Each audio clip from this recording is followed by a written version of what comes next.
আজকে আমরা মুখোমুখি অভিনেতা বিপ্লব চট্টোপাধ্যায়ের। আটের দশকে টালিগঞ্জ স্টুডিও পাড়ার অভিজ্ঞতা যাদের আছে তারা জানবেন যে সেই সময় কলাকুশলী এবং যারা সিনেমার সঙ্গে সংশ্লিষ্ট অভিনেতা প্রত্যেকের অর্থনৈতিক নিরাপত্তার জন্যে যে সংগঠন তৈরি করা, তাদের জন্য লড়াই করা, সেটার জন্য অগ্রগণ্য ছিলেন কিন্তু বিপ্লব চট্টোপাধ্যায়। না না, আমি একা না, প্রসেনজিৎ চট্টোপাধ্যায় ছিলেন, তাপস পাল ছিলেন, আমার কয়েকজন মিলে আমরা তৈরি করেছিলাম। সামগ্রিকভাবে আমরা দেখে থাকি ইতিহাস ঘাঁটলে যে সমকাল, সেই সময়ে যা কিছু ঘটনা ঘটে থাকে তার একটা প্রভাব তৎকালীন শিল্প সংস্কৃতিতে, তার একটা প্রভাব পড়ে। সেটা স্বাধীনতা আন্দোলন বলি বা তার পূর্ববর্তী সময় হয়েছে। এখনকার যে শিল্পকর্ম হচ্ছে, নাটক, সিনেমা, সাহিত্যে, তার প্রভাব আপনি কতখানি দেখতে পাচ্ছেন? খুব বাজে, খুব বাজে। কারণ আমাদের দেশটা লুম্পেন রাজ হয়ে গেছে। আপনি যতটা নোংরামো করবেন ততটা আপনার কদর বাড়বে। আপনি নোংরামো করুন, কদর পাবে। আপনি নোংরামি করুন, পজিশন পাবেন। আপনি নোংরামি করুন, পোস্ট পাবেন। তো ফলে এখন তো সবটা শেষ হয়ে গেছে, একেবারে শেষ করে দিয়েছে। এবং এর পেছনে রাজনীতির ব্যাপার আছে, এইটুকুনি বলতে পারি। মানে রাজনীতি বলতে আপনি বলছেন আমাদের সামগ্রিকভাবে দেশে এবং রাজ্যের শেষ পরিস্থিতি? শেষ শেষ, আর কিছু হবে না, অন্তত পশ্চিমবঙ্গের কিছু হবে না, এটুকুনি বলতে পারি। আর হবে না। আর তাছাড়া মেন দায়ী হচ্ছে আমরাই করতে দিচ্ছি না। যখন সব বড় বড় নেতারা ওটা বক্তৃতা দেন, নোংরা ভাষা, পিছনে লোকরা দাঁড়িয়ে হাততালি দেয়। এখানে কি হবে? কিচ্ছু করা যাবে না, কিচ্ছু করা যাবে না। একটা শব্দ ইদানিং করে ভীষণভাবে, বিশেষ করে আমাদের আরজিকর ঘটনাটা যখন ঘটলো তারপরেই প্রবলভাবে আলোচিত হয়ে শুরু করলো থ্রেট কালচার। হ্যাঁ, এবং গত আগস্ট মাসেও আপনারা লক্ষ্য করেছি যে ফিল্ম ইন্ডাস্ট্রিতে আমরা দেখলাম যে কলাকুশলীদের সঙ্গে প্রযোজক পরিচালকদের একটা তৈরি হলো। এই যে থ্রেট কালচারটা সম্পর্কে আপনি কি বলবেন? না, যার যেখানে মাস্টারি করতে সুবিধা তারা করে। যেমন আমাদের এখানে যারা রয়েছেন এখন বড় বড় নেতারা, তারা করছেন এগুলো, কিছু করার তো নেই। যেমন সবাই যারা, নাম আমি বলতে পারবো না, আপনারা ভালো করে জানেন কারা করছে। তারা আমাদের আসল বেসিক প্রবলেম তো আমরা তো নোংরামিটা আরম্ভ করছি। আমি তো বললাম, একটা লোক যদি নোংরা ভাষায় হাততালি দেয়, তাহলে সেটা আমরা কি বলবো, কাকে বারণ করবে? কোনো বাবার ক্ষমতা নেই কিছু। কিন্তু এইরকম পরিস্থিতি যখন তৈরি হয় তখন তো আমাদের এই মানে গণতান্ত্রিক দেশে একটা জানি, বিরোধী পক্ষ থাকে। আর সেই বিরোধী পক্ষ নেই তো তো আমাদের, নেই তো। বিরোধিতা করার কেউ নেই, করলেই মেরে দেবে। বা যাই হোক আর কি, বিরোধিতা করার কেউ নেই। মানে যেমন ধরুন যখন আমাদের এখানে আমি বলছি 2009 সালের সময় আমরা দেখেছি সিঙ্গু নন্দীগ্রাম প্রসঙ্গ এলো, সেই সময় কৃষকদের জমি নিয়ে নেওয়া হচ্ছে বলে একটা আন্দোলন তৈরি হলো, সেখানে মমতা ব্যানার্জি নেতৃত্ব দিয়েছেন এবং এমন অবস্থায় গেল সেই আন্দোলনটা, সরকারও বদলে গেল। তো সেই যে বিরোধী ভূমিকা আমরা দেখেছি এই রাজ্যে, এই সময় সেই বিরোধী আমরা দেখতে পাচ্ছি না। পাবেন না, কারণ সব পকেটের দিকে তাকিয়ে কাজ করে। আমার পকেটে কতটা আসছে সেটার উপর কাজ করে। ফলে কেউ শুদ্ধ নয়, কেউ শুদ্ধ নয়, এটুকুনি বলতে পারি। লোভ সম্বরণ করাটা খুব সমস্যা। আমরা লোভী হয়ে গেছি। কি করে আপনি বাঁচাবেন? এমন কোনো মুখ্যমন্ত্রী, স্বরাষ্ট্রমন্ত্রী, মুখ্যমন্ত্রী কেউ পারবে না কিছু করতে, যতক্ষণ নিজেরা শুদ্ধ হচ্ছে। আগেকার দিনে লোকরা কেন পেরেছে? কারণ তারা নিজেরা শুদ্ধ ছিল। এখন কে শুদ্ধ? কে শুদ্ধ বলতে পারবে? কেউ পারবে না। পরে নিজেরা আগে শুদ্ধ হই, তাহলে নিশ্চয়ই রাজ্যের ভালো হবে, দেশের ভালো হবে। আমরা নিজেরাই খারাপ, বাজে বাজে লোকের উপরে। এখন যেমন আমরা গত কয়েক বছর ধরেই দেখছি যে কাগজ খুললেই দুর্নীতির ব্যাপারটা একটা, স্বাভাবিক। মানে এত মন্ত্রী, না এমএলএ। না, দুর্নীতি তো আমি আপনি করছি, আমাদের মধ্যে সেটা নেই যে করব না। এটা কি করব আমি জানি না। তাদের অভিভাবক যারা ছিলেন বা আছেন, তারা যেমন আমার বাবা স্বাভাবিকভাবে বলছি, বাড়িয়ে বলছি না, আমার বাবা কিছু শিক্ষা দিয়ে গেছেন যাতে খারাপ কাজে না করতে পারি, তাই করছি না। কিন্তু সেই শিক্ষা এখন কজন দিচ্ছে বা দিতে পারছে? তাহলে আগে নিজেরা ভালো না হলে কিচ্ছু হবে না, কিচ্ছু হবে না। না, কিন্তু আমরা বাম আমলের কথা যদি ভাবি, আমি সেই নিরিখে এখনকার সময়কে যদি তুলনা করি, আপনি তুলনামূলকভাবে কি বলবেন যে সেই সময়ের সঙ্গে এই অনেক সময় ভালো তফাৎ ছিল, কি? অনেক ভালো ছিল, কিন্তু আমরা নিজেরাই নষ্ট করেছি। করে ভাইবে লাভ নেই। এখন আর কিছু হাত থেকে ঢিল ছোড়া হয়ে গেছে, সেই ঢিল আর ফেরত আসে না। তা আমরাই তো নিয়ে এসছি, আমরাই তো এই সরকারকে নিয়ে এসছি, একে নিয়ে এসছি, কিন্তু আর পারবো না। সেটা ফেরত যাওয়া খুব মুশকিল। এখন হাতে ঢিল ছুঁড়লে ফেরত যায় না।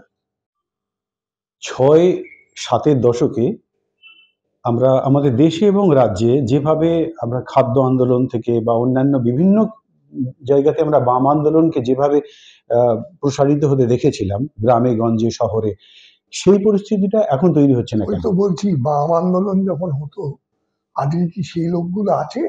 হরেকৃষ্ণ কুমার আছেন? নেই। তো কি করে আন্দোলন হবে? তারাই তো, একটা লোক আমাদের এখানকার 40 লাখ টাকা দিয়ে একটা গাড়ি নিচ্ছে কেন?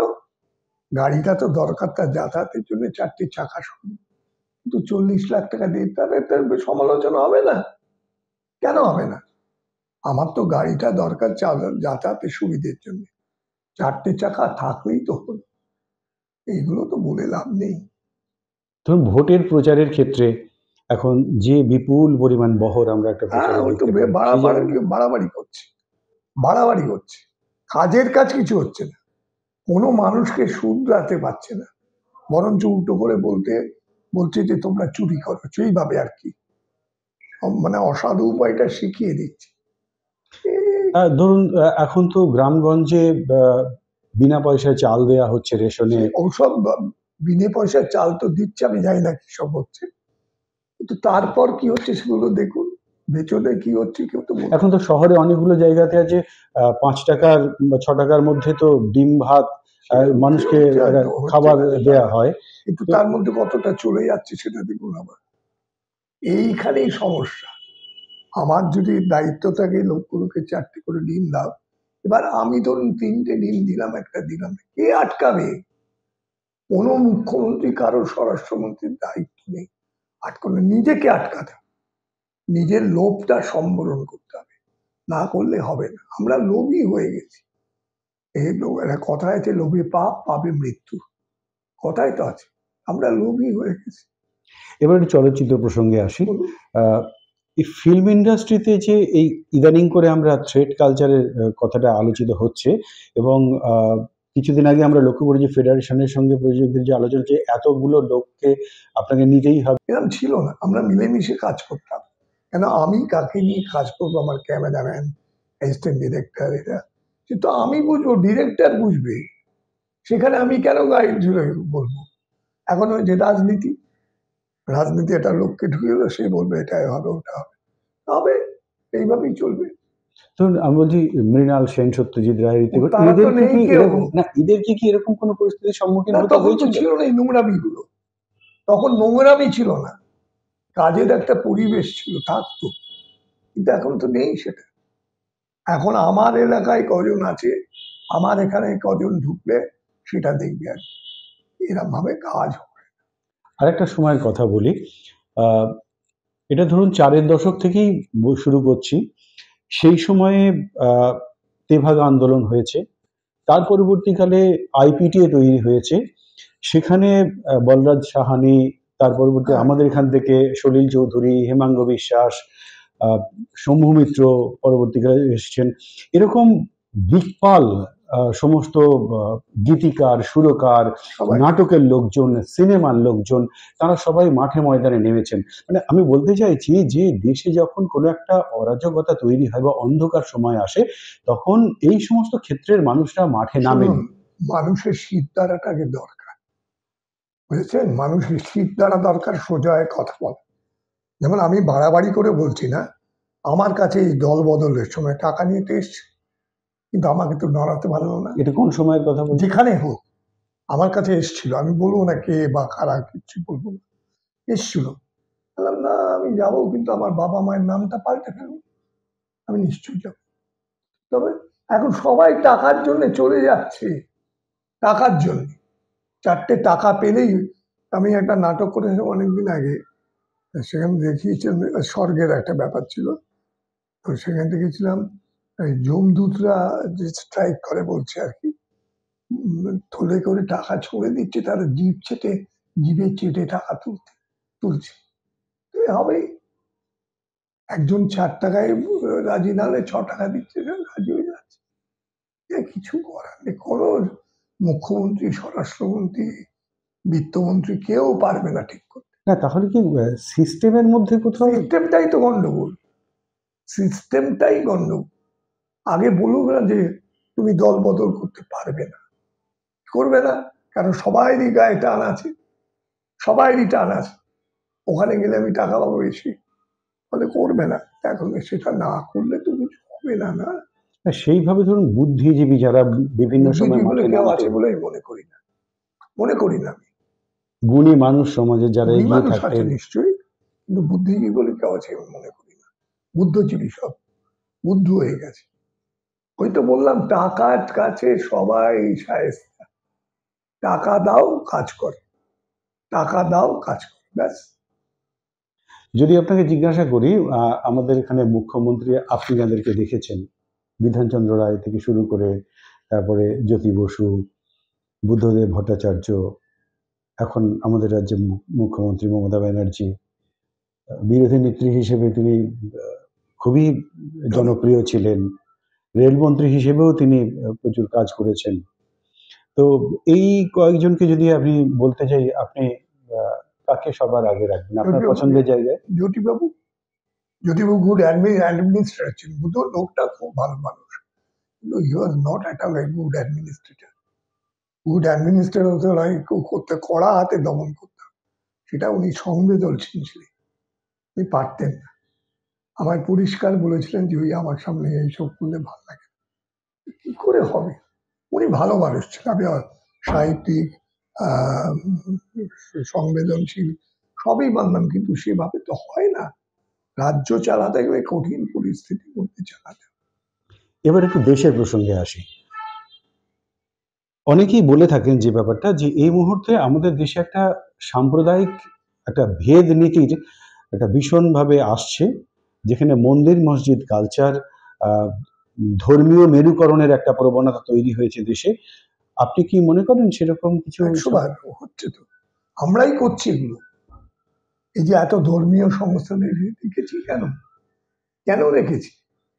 এরাই তো আখেরে গুছোবার জন্য করছে সবাই, কাউকে একা দোষ দিচ্ছে না। আমি হয়তো করেছি বা যাই হোক আর কি, কিন্তু ওইভাবে হবে না। মানুষকে আগে সোজা হতে হবে, মানুষ হতে হবে।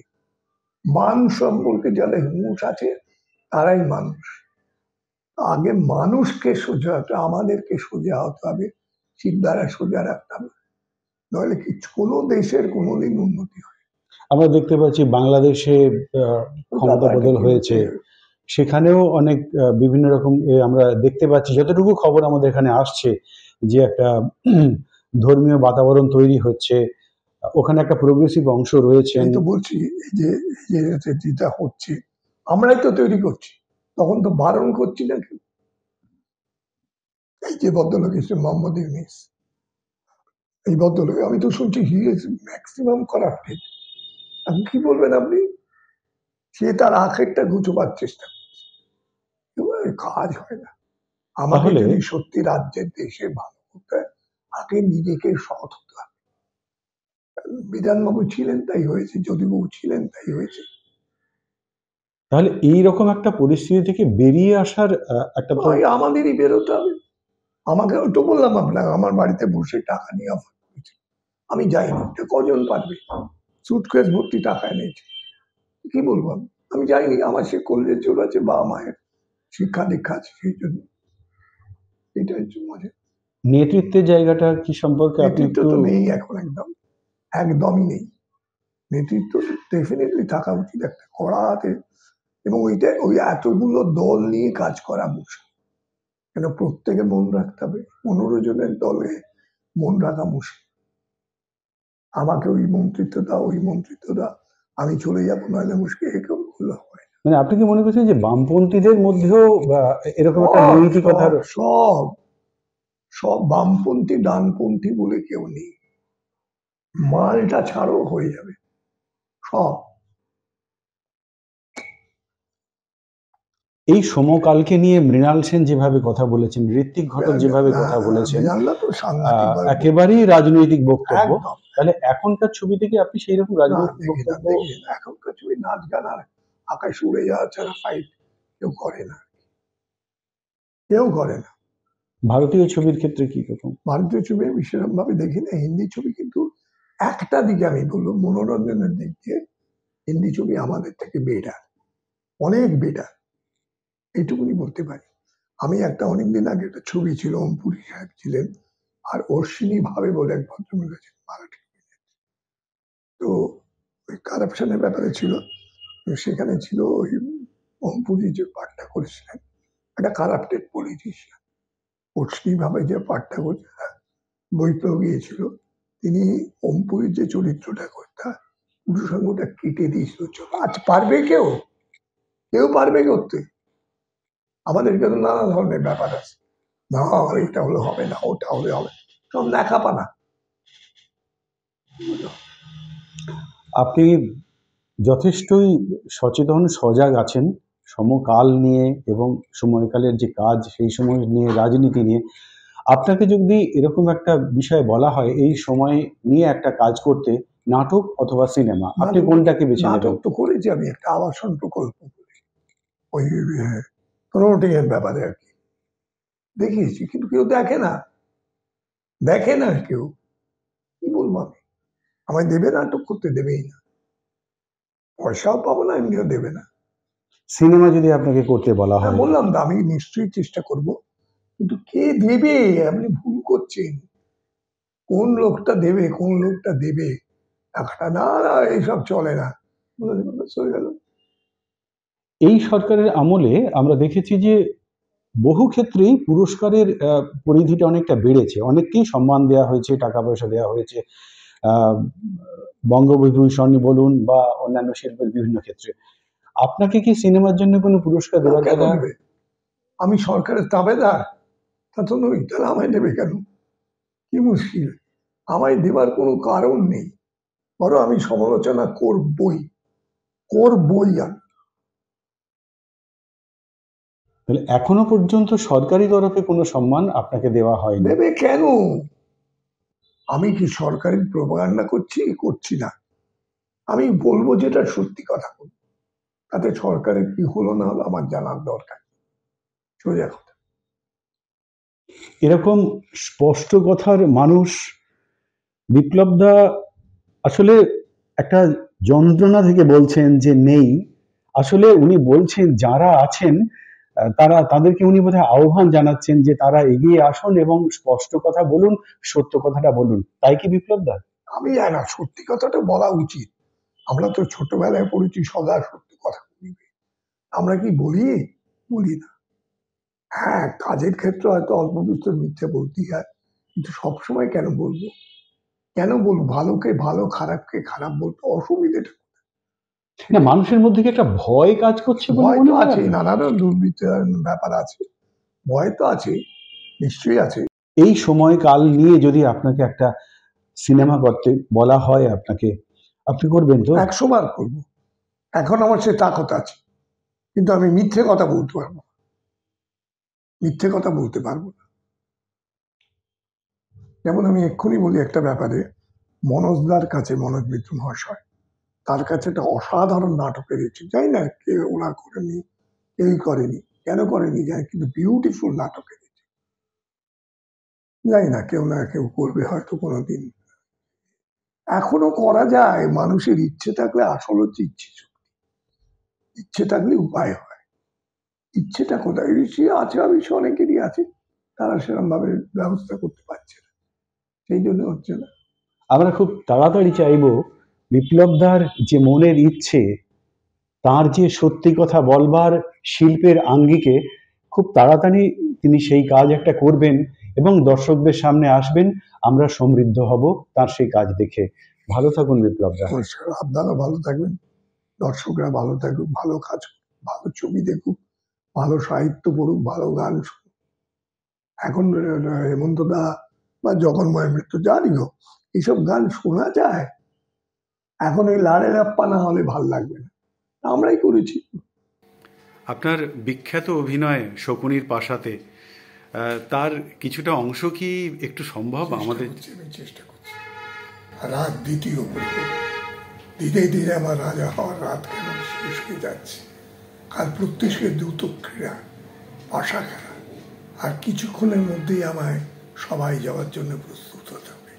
কিন্তু কি হবে আমার পোশাকের রং, গৈরিক না শীত? এ দ্বন্দ্বের শেষ কোথায়? এ আমার